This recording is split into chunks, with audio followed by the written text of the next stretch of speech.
Hello everyone and welcome back to where we sometimes talk about thrillers on Thursdays. If you happen to be new to my channel, once or twice a month I tend to post videos reviewing mainly thriller or horror novels, but today's video is going to be a little bit different, as you can probably tell by the title. So I've been making book reviews here for I think 8-9 years, and the amount of videos I have posted per month has gone down and down and down to the point where typically right now I'm just posting one video a month. And the reason that's relevant to the title of this video is when I do occasionally get a good amount of comments asking why I'm not posting more, and what I typically say is that I'm too busy and I just don't have time to post 2 videos a week like I used to. And while that is 100% true, I'm never going to get back to that posting schedule. The other half of the answer is that I'm just reading a lot less, and I'm kind of embarrassed to admit that. I looked at my Goodreads, and over the past 3 years, I've only read 3 physical books, and all of the others I've listened to in audiobook format. And I want to be incredibly clear at the beginning of this video that audiobooks are not bad. Audiobooks are a wonderful thing. I'm not a book snob where I don't consider listening to audiobooks reading. I do consider that reading. You're still visualizing in your mind what's happening. You're just taking in the story in a different way. But the reason for this video is that I simply miss getting lost in a physical book. And I'm including e-readers to be clear when I say physical book. I miss that nudge or yearning to just sit down and read a book and be able to focus for more than 3 minutes at a time. And I don't think I'm alone in this, because in my last video I asked you all, and many of you said the same thing and provided me some tips on maybe how you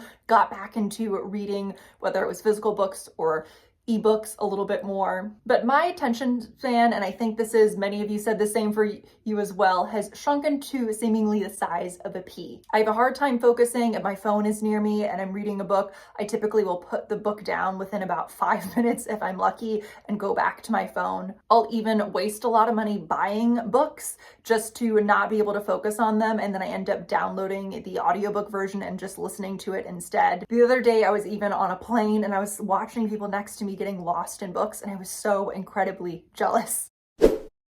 So I did some research, and let's get into why this is happening, not just to me, but to many of you, it seems, as well. We all might be reading a lot. We might be reading articles online, scrolling online, but it looks very different than it used to. When you picture the classic BuzzFeed article of top 10 lists where things are highlighted and bolded, so you're kind of skimming and your eyes are jumping around and not necessarily reading every word. If we see a long Reddit thread, we're jumping to the TLDR. I don't know about you, but even for me, a 3-minute TikTok these days just feels really long. And there's some research behind this that I thought was interesting. And so this is from Adam Brown, the co-director of the Center for Attention, Learning, and Memory. And he said there's a good reason for our concern about our inability to focus. In his view, inattention has reached epidemic levels, but there's good news too. He says it's an epidemic we have the power to reverse. And he said at a neurological level, I wouldn't guess there's this massive thing happening such that people actually have shorter attention spans. It's more so the environment we live in. It's the phones. In other words, your brain gets used to constant diversions and engages in them out of habit, hence why you might find yourself mindlessly checking your phone even as you watch your favorite movie or television show. Barbara Shin Cunningham, the director of the Neuroscience Institute of Carnegie Mellon, so in response to our inability to focus and technology and the impact in social media, she said, I'm not sure that it's actually changing how our brains operate, but rather technology is leveraging our brains to operate to keep us engaged with our electronics. And the thing that kept popping up over and over again is that concentration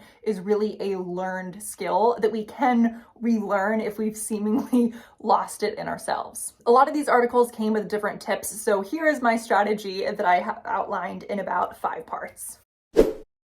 Part 1 is book selection. To run and grab the book that I plan on reading. But unsurprisingly, if you're in this scenario, they really recommend picking a book that you know is by an author that you enjoy, that's a topic you love, that's also a little bit faster paced. So since I loved reading Mary last year, I'm going to read Nat Cassidy's new book, Nestlings. A lot of you also recommended that when you had kind of also had trouble concentrating on books, you recommended that your e-reader helped you really get back into it. And so I might try that also if this doesn't work. Part 2 is scheduling out time to read. So this is an interesting time to start this process because I have left my last job and just started my new job, which is very stressful in and of itself. So maybe a bad time to do this, but whatever. But with this new job, I'm in the office 2 days a week and home 3 other days a week. So the days I'm in the office, I'm planning on reading a little bit when I get home, or before bed. And the days I'm working from home, I want to try reading over my lunch break and then also after work or right before bed. I'm not carving out a really specific amount of time or time of day because I don't want to make it so rigid that it's not enjoyable for me. Number 3 is probably the most important, and that is distractions, since that's what came up over and over again for why a lot of us have lost this ability to focus on things. So first, number 1, I'm deleting TikTok because that has become one of my newer distractions, and I'm sure that's the case for many of you. When I read in this lovely chair right here or in bed, those are my kind of 2 main locations. I'm also going to put my phone, I'm pointing at this because I record my videos on my phone, I'm going to put it in the other room so that I just don't have that sense of grabbing it unconsciously without even realizing it. And I also am going to keep a watch nearby because just for the way my brain works, I want to kind of know for how long I'm reading. For concentration, this is the one that I will be upfront, I don't know if I'm going to do, but a lot of the articles talked about trying to incorporate a little bit of meditation. So I did download this app and I'm going to try and do it a little bit every day. And finally, one of the tips they gave was trying to create some type of goal around this. Now you want to be careful because you don't want to make it too difficult or too easy or too rigid because that sucks the fun out of it. So for me, I just made this really simple chart. I'm not even doing a number of pages goal or a time goal because I think that would take the fun away of reading. I don't want it to feel like work. So I'm simply going to say, have I read some of the book every single day? And I keep holding up this book, but obviously I'm hoping to read more than one book. And I just realized I never even said at the beginning of this what the time frame is. So I'm going to do this for 2 weeks. This video is on Wednesday, January 17th, and then I will finish and film a wrap up on Wednesday, January 31st. Now, I'm not going to vlog every single day. This video is already a little bit long and that would be too much. So I'm probably going to film tiny snippets, but the majority of the rest of this video will probably be me filming as a wrap up to see how it went. I'm looking forward to finally starting this journey. Hopefully we see some positive changes. I will see you. Hello everyone and welcome back. It has been 2 weeks and I'm going to update you on how everything went. This section is going to be in 3 parts. So first I'll talk about what I read, then I'll talk about what did not go well and things that I did not find helpful when it came to reading more. And then 3, I will talk about tips and what actually really helped me to read more. I also realized as I was reading and vlogging that I don't think vlog style works super well for this portion of the video since I kind of want to do a wrap up of how it went, but I might splice in some of the clips here and there.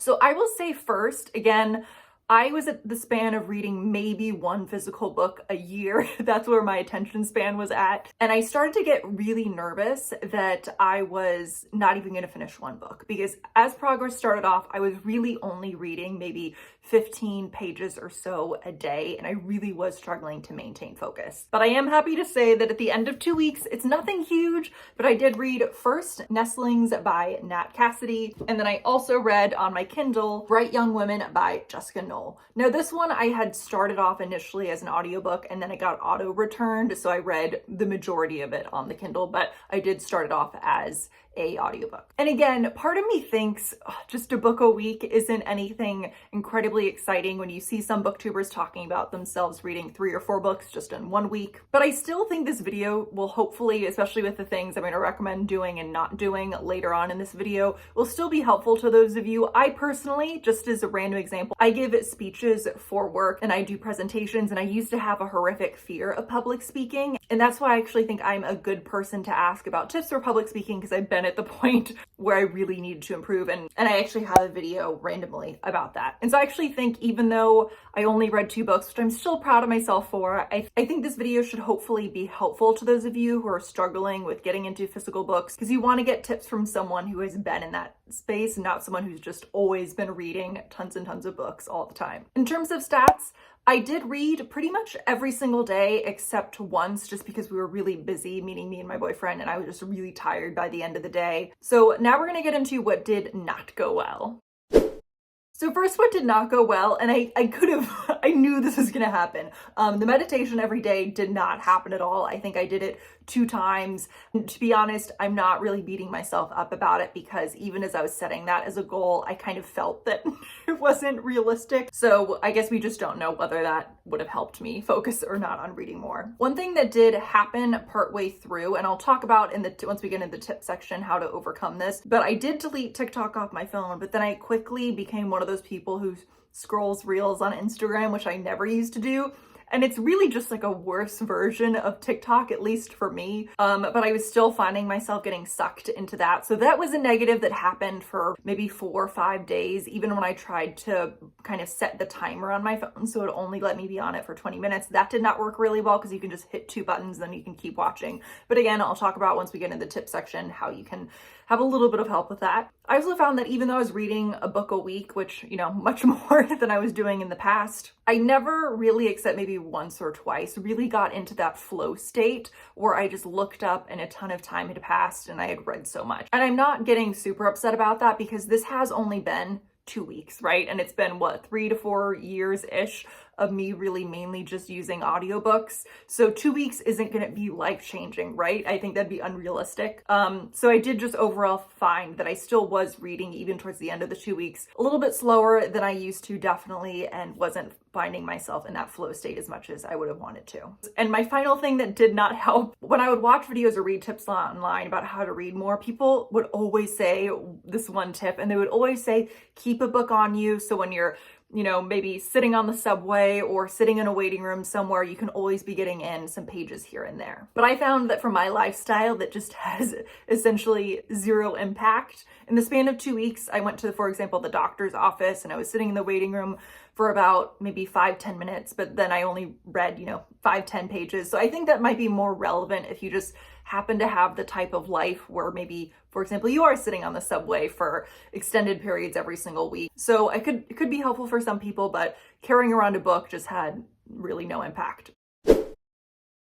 So in terms of what worked well, so the first thing that did work very well was keeping my phone, not surprisingly, in the other room. I think that had the most substantial impact on me not getting distracted. But there's a little caveat with that, which is that as I was reading, my mind would wander a little bit. I would maybe think of something I needed to buy at the grocery store, or think of something that I needed to add to my to-do list, or think of a video idea. And because I use a to-do list app on my phone, I would then end up grabbing my phone and getting distracted. So instead, on that little stand right there, I've been keeping a notebook, and that way I can keep my phone in the other room, use my watch to track time, and then just, if something comes to mind, I can just write it there, and then I'm not getting sucked down a rabbit hole somewhere else. This next tip I'm going to give might be something that a lot of you are already familiar with, but I was not. I mentioned before that with apps on my phone and just endlessly scrolling, for those of you, at least this will be more relevant for those of you who have an iPhone, but when you can set time limits, all you have to do is click 1 to 2 buttons, and then you can get right back into that app, right? So you might set those time limits, pick up your phone unconsciously and click, the timer away without even really realizing consciously that you're doing it. So I realized that you are able to actually block the app and add one extra setting once that timer runs out. Now you can still override it, but it takes a slight bit more effort. And maybe because I'm still at that stage where that's new to me, once I started doing that, there was only one time where I did override it, and it was just for a couple minutes because I really did need to find a review of a certain product that I wanted, and I just extended it for 1 more minute. So I would really highly recommend that if you are really trying to get down on screen time. And I found that that has been a lot more helpful than deleting TikTok and Instagram entirely and maybe giving myself 1 day to enjoy them. Just putting myself on a short limit of them every single day, for me at least, has been a lot better. The thing that I also found that really helped me to focus while reading, because just with where I live, I unfortunately am not really able to read outside easily. I mainly sit in this chair or read in bed. I was reading, and if you tend to be more on the extroverted side, and this is not always the case, but they found if you're more on the more extroverted side, you can maybe read with some background noise. And if you're on the more introverted side, you tend to want silence or maybe white noise. And for me, at least, I'm introverted. I have found that to be the case. I'm sure, again, that's a very simplistic way of describing it, but I was searching and searching for YouTube channels that were not, I'm trying to think how to describe this. I didn't want fake bird sounds or fake water sounds. So I found a YouTube channel, and I would put it either up on my laptop or on my TV and just have it playing in the background. And this person films everything in Bulgaria, and it's just real 3 to 4 hours, sometimes 8-hour chunks of nature. One that I'm enjoying right now, because we're in winter especially, is this one. But this has just been so nice to have on really quietly in the background. And I do find that I'm reading more when I have that playing. And my final thing, and this is not necessarily a tip, but but just a frame of mind that shifted a little bit for me. I think I've realized that although this did have, at least for me, a positive impact, if I can keep this up and be reading a physical book every single week on top of the audiobooks that I tend to listen to already, and I would keep doing that, of course, as I'm driving and commuting, that's essentially doubling the amount of books that I'm consuming in some way or form throughout the year. So that's all well and good. But I think I also realize that even if I do keep this up, at the end of the day, and this is a little bit depressing, but I'm just trying to have a positive mindset shift on this. Just at least for me personally, as I've gotten older, life has gotten busier, work has gotten busier, outside of work has gotten busier, and it's just gone are the days where I can read for multiple hours a day. I just don't have that kind of time anymore, and maybe some of you are also reading less just because you're in the same boat. I tend to really find that I'm only able to read because I started a new job, which I did that in the middle of this, which is not a good idea. I find that I really can only, on work days, I've found I can really just read right before bed, and then I'll read for bigger chunks, maybe for an hour or two a day on the weekend. In general, I'm just trying to not beat myself up when I see other people reading so much, because when I've watched also a lot of these tips videos where people are talking about how much they read, one thing a lot of them say is that they just happen to have a lifestyle where they can make it a priority to read for an hour or two a day, right? Maybe they have a long commute on a subway and they're able to read books then. Or maybe they have the type of job where they can take an hour break in the middle of the day and get some reading done. So I think I'm trying to have that mindset shift, that I do want to read more. This is a really positive experience for me, and I hope you've gotten something out of it, but I'm also not gonna beat myself up for not getting back to the state of reading that I did when I was, 18, 19 years old. So I hope you all enjoyed this video. Please let me know what tips have worked for you and what tips have not worked well for you. I also think I'm gonna start doing a lot more singular book reviews, which I haven't done as much lately because I really wanna talk about Bright Young Women. So you can look forward to that, but I will see you in the next one. Bye.